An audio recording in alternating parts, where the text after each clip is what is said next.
来继续来看高雄公山的空军基地，平时有不少教练机咧执行任务，附近的住户拢已经真惯势了。也毋过最近永鹰高级教练机陆续进驻基地了后，迄个声音加真大声，周边13个村里噪音拢超过标准，当地乡亲真困扰，讲等明年33架的永鹰教练机全部进驻了后，恐惊会愈噪人耳。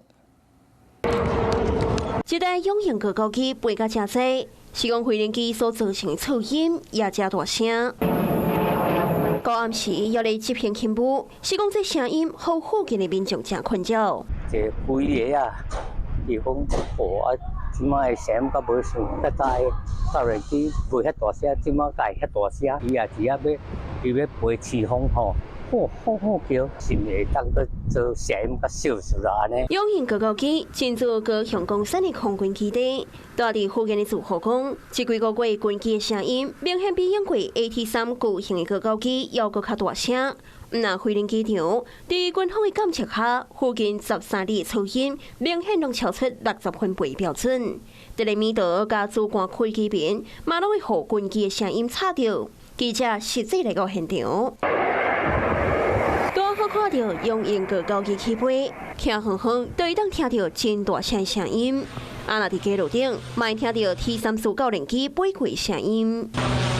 过去的飞行的这个教练机都是 AT3，平均分贝大概介于61到97之间。换成这个永鹰号，平均的这个噪音大概是96到116。